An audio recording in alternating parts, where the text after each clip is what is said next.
Hey, everybody, how you doing? Well, that's good. Welcome to another special presentation of PHLY Flyers. Today, I am joined by the CTO of Betalytics, an ESPN contributor and co-host of the Puck Social Podcast. It is very close friend of the show, Rachel Doerrie. How you doing today, Rachel? I'm doing great. Happy to be chatting hockey again. And, you know, we're the dog days of the season, so it's nice to have fun, you know? It is. It absolutely is. I'll tell you, Charlie and I talking yesterday, really can't wait for that Four Nations break. That's going to be a lot of fun having those 2 weeks. But I do think, speaking of international competition, it's just really important for us Americans to check in with our favorite Canadians and just make sure everything's going okay up there. We know, your prime minister resigned in disgrace over the World Juniors. It was a terrible, embarrassing flame out for, the only place in the world that actually plays hockey. Rachel, how are you doing after that? Yeah, I'm annoyed. Not thrilled that our prime minister stepped down, but I think, generally speaking, annoyed. As it pertains to the World Juniors, I had a lot of thoughts on this on the Puck Social Podcast that came out last week. The selection process was atrocious. The selection camp roster was flat out incorrect. The style at which they played was resembling of the 1990s Jacques Lemaire. I mean, it was just all the way around. There is no way you could have looked at that and gone, yeah, that's a recipe for success. The thing is when I projected Canada to win the World Juniors, I expected them to bring the best players, to play the best system for those players, for all of those things to be a thing. None of those things happened. So I think there needs to be, starting or right at the top, I mean, Hockey Canada off the ice, we know, is an abject disaster and failure. Like that, now on the ice, they're even a failure. So this is not great. I think when you look at it, there needs to be a top to bottom evaluation of the people that made the decisions, how the decisions get made, how the decisions to put said people in those positions also get made, because time and again, Hockey Canada makes these decisions. They literally are doing it with a Four Nations team, like Mackenzie Blackwood and Logan Thompson, nowhere to be found. Anthony Cirelli on the team instead of Mark Scheifele and John Tavares. Like, I don't know what's happening here. So Hockey Canada as a whole, we need a summit, but instead of a summit of like all the people that are already there, we need a summit with like new people. Is it like, that's my question. Like, it's freaking Canada. Like, it's your game. It's the nation's game. You have most of the best players in the world, whether they be professionals or amateurs, as is the case for World Juniors.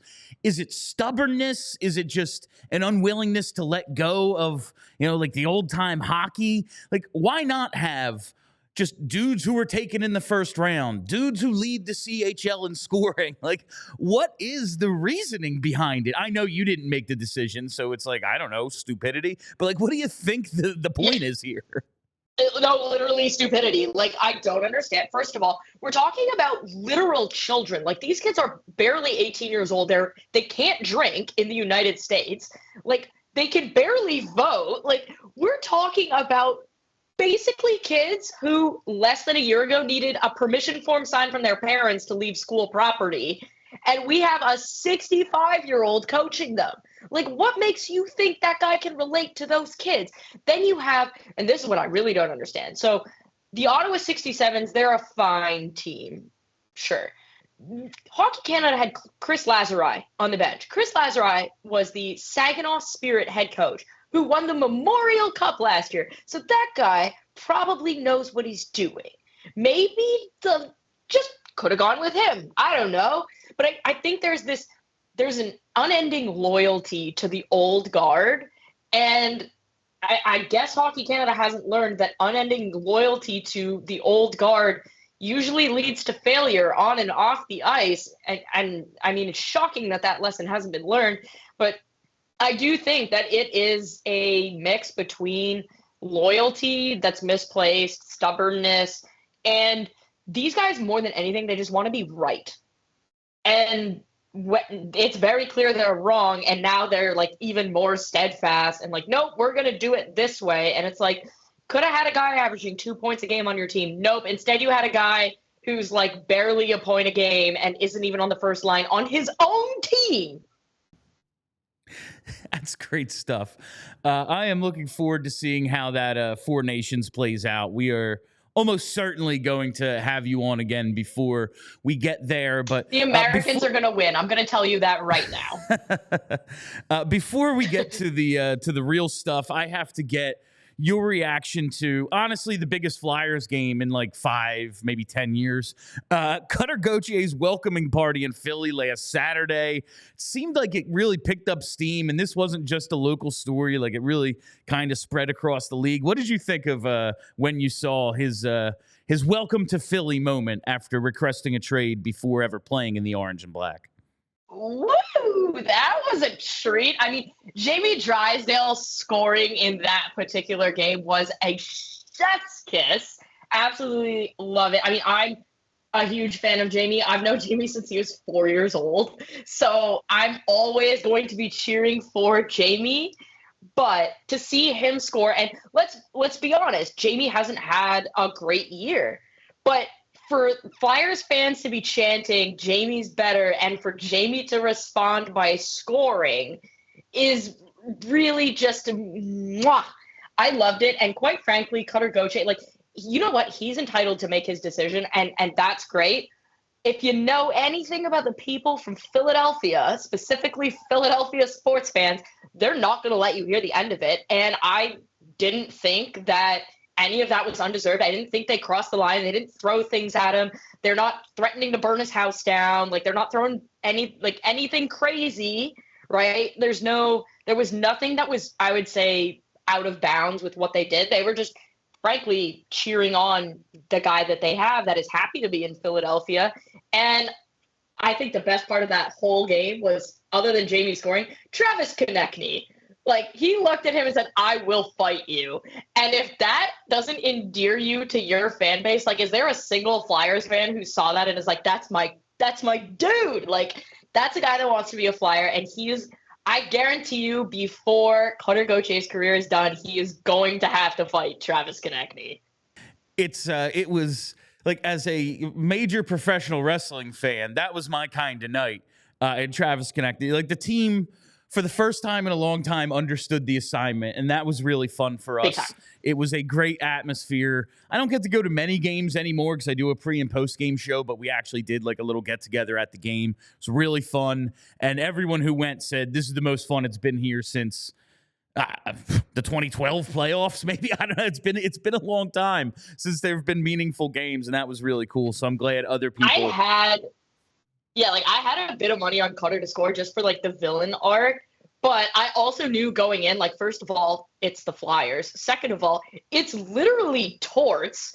Like, if you don't think that the Flyers were amped up and ready to go, and that people like Travis Konechny and the entire defense corps were basically going to throw their bodies in front of Cutter Gauthier to make sure that anybody on the Ducks scored except him, like, you were sorely mistaken. And, of course, he got 2 goals the very next game, but he didn't get them in Philadelphia. No, and I to confess, I also had a Cutter anytime goal because, like, why wouldn't that happen to us? It's something that would definitely. But the Flyers, at least for one night, really showed up. Speaking of rookies, Rachel, as I mentioned in the opening, you are the CTO of Betalytics. You've had a lot of time working in the modeling and gambling space here. And listen, the Calder Trophy is kind of one of the only things we actually care about this season in Philly. Yeah, the games are happening. We're evaluating guys. It's fine. But Matvei Mishkov is our main character. And it hasn't been going so well for him lately. 2 goals, 3 points in like his last 15, 16 games. And he has fallen to third in the Calder odds. We have Celebrini kind of running away with it right now. Not a prohibitive favorite, but minus 270 on Bet365, our sportsbook sponsor. Lane Hudson, now at 2-1. He is the second favorite. And your guy, Dustin Wolf at 25-1 is the fourth favorite. How do you think this is going to play out? What are you thinking of this? Is it just Celebrini and we're picking the two runners up? How do you think this is going to go here? I think that is how it's going to go. That's not, in my opinion, how it should be. I'd still have Dustin Wolf ahead. And people are like, oh, well, he's only played half the games. Last time I checked, Macklin Celebrini hasn't played half of every game that the Sharks have played. So he's actually played less than Dustin Wolf. So that argument to me means sweet nothing. Like, the average NHL forward plays like 20 minutes a game as a first-line player. Okay, so they're playing a third of the game, which means Macklin Celebrini technically, and he was injured for a little bit, has played less than Dustin Wolf. Dustin Wolf has the Calgary Flames on the cusp of the playoffs and is one of the top goaltenders in the league this year. And so I look at that and I go 25-1 is ridiculous. And I think this is kind of a Celebrini crowning at this point, even though, like, I get a ballot to vote, so I don't bet on these awards for obvious reasons. I will have Dustin Wolf first on my ballot right now. Like, I will have Celebrini second, and I will have Hudson third. I think when you look at what Lane Hudson is doing, it is extraordinarily difficult to ignore a defenseman having this level of impact on and off the score sheet and playing in big minutes for the Montreal Canadiens, who are also somehow in the playoff race. And it's not even like a remote hot take to say he's been their best defenseman. Like, by far, he's been their best defenseman. And you could make the argument that outside of maybe Cole Caulfield, like, he's been their best player. And so I think when you look at that, Celebrini is probably going to win just because #narrative. But if we're being honest with ourselves, I still think Dustin Wolf of the Calgary Flames is the best rookie by the definition of the award.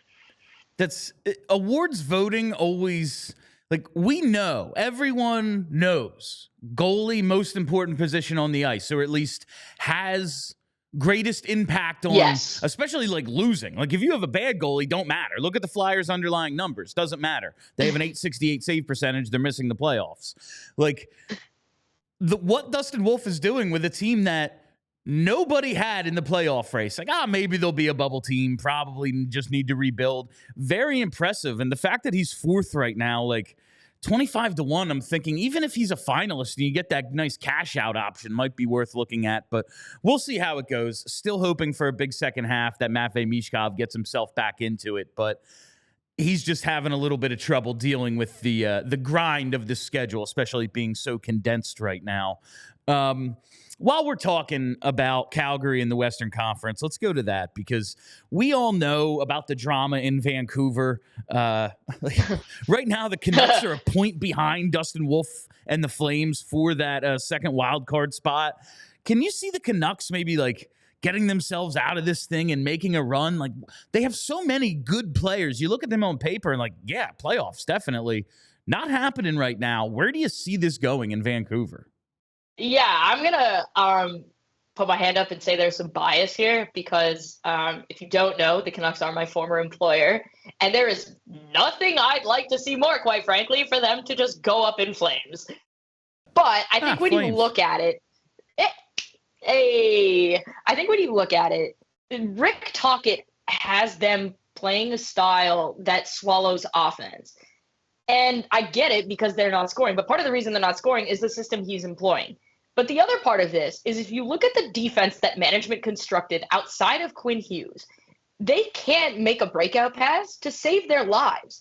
And when you are – Kevin Lankkonen's having a fantastic year and probably not going to be able to afford to re-sign him. Thatcher Demko's been in and out and, wasn't even playing until December. I think when you look at it, the Canucks are absolutely the more talented team, and one would think they should be able to get out of this. But then you consider that their D can't move the puck, and they just got Filip Hronek back. They looked horrendous against Winnipeg last night. You have the JT Miller, Elias Pettersson nonsense that's been going on for 5 or 6 years and that isn't going to get solved until one of them is traded. You have the Brock Besser underlying story, which is not taking up nearly enough oxygen because of the other two situations that are occurring, and the fact that Besser likely isn't to extend in Vancouver and could be traded. I think if you're the Canucks, and you want to make a run, you can't afford to trade Brock Besser. So I think that's going to be the telltale sign. If the Canucks move Brock Besser, it's because they don't believe that they're going to make a run this year. I think it's more than safe to say the Canucks are not a contender this year. When you look at how they're playing, they can't score, they can't move the puck, and they're getting way better goaltending than they should be. It's just not a recipe for success. Not to mention, everyone is playing it like it looks like somebody kicked their dog. Like, it's just, the vibes are so bad in Vancouver right now. It looks rough out there. And like, I've been just comparing the East and West standings recently. Like, I look at the West and go, I could see a bunch of these teams winning the cup. And then you look at the East and go, maybe none of them are good. Yeah. But like right now in the Western Conference, who do you think should be the favorite to make the final? Like, who can you actually see emerging from this thing? Yeah, so I think Vancouver will make the playoffs. I think it pretty much stops there. I have Edmonton still. I think when you look at the Central Division, that is a murderer's row. You've got Dallas, Winnipeg, Minnesota, and Colorado, and only one of those teams can make the conference final. Like, that's just how the cookie crumbles. And Edmonton, I'm going to take Edmonton because, quite frankly, they have the easiest path. Unless they come up against a Central Division team, like one of those four teams in the wild card, because I do believe they're probably going to win the division. If they lose in that round, that's different. If they get through the wild card round and they're just playing in division hockey, I think they win that. And then by the time they get to the Western Conference final, whatever team out of the Central gets there is going to be half dead because of the attrition of the first two rounds. That, I mean, I think Edmonton is just going to have the horses.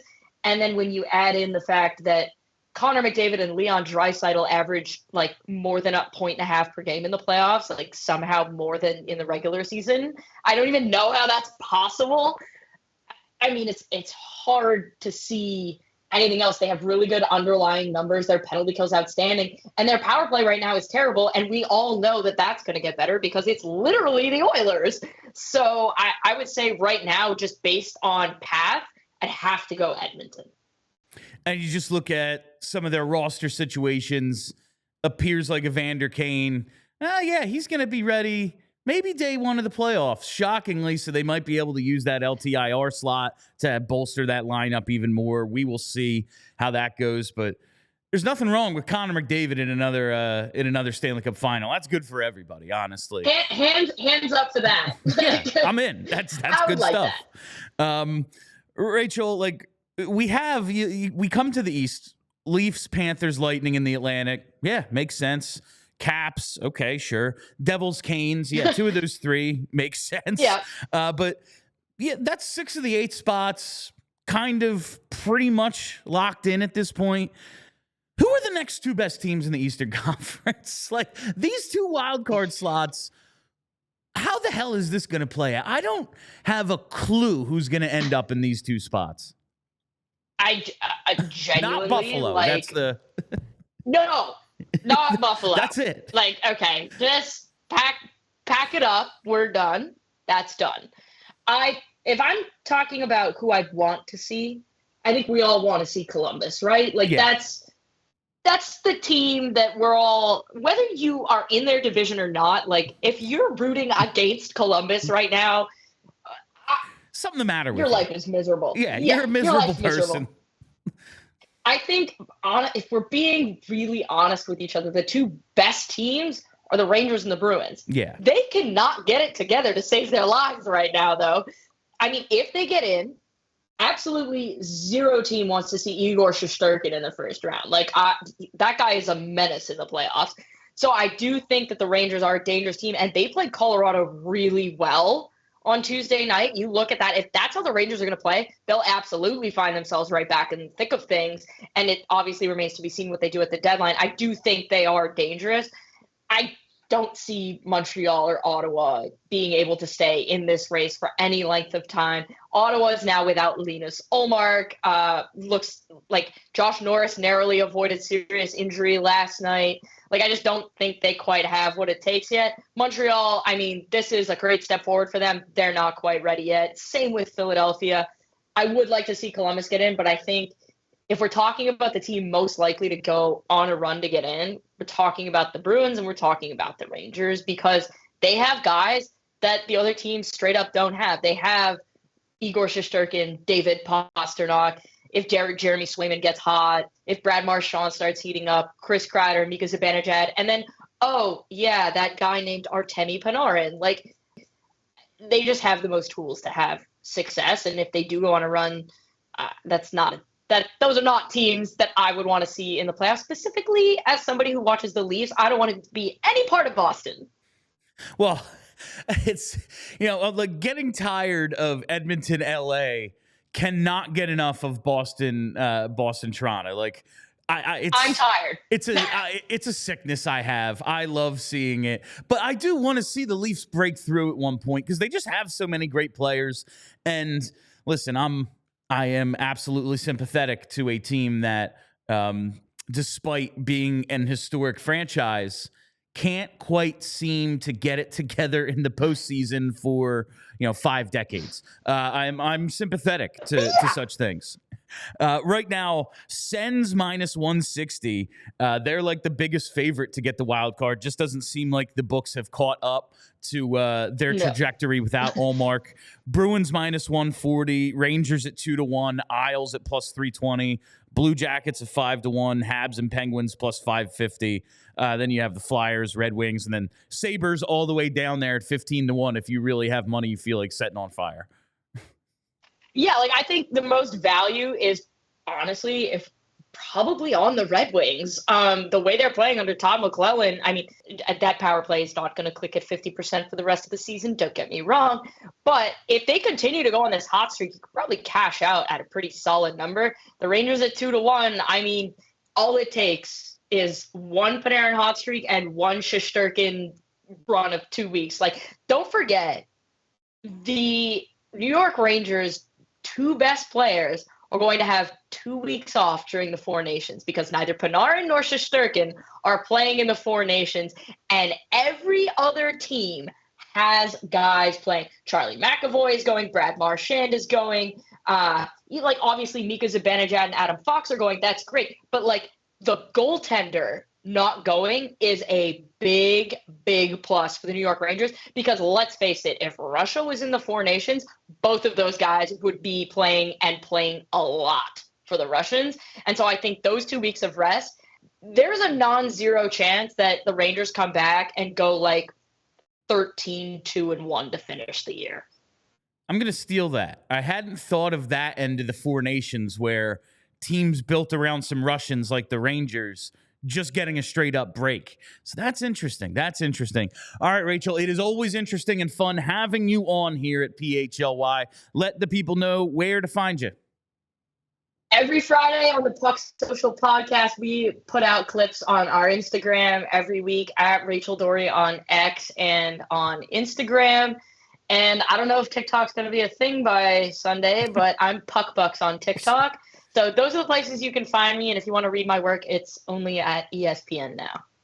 All right. Thank you very much, Rachel. Appreciate you stopping by as always. And we will hopefully talk to you real soon. Sounds good.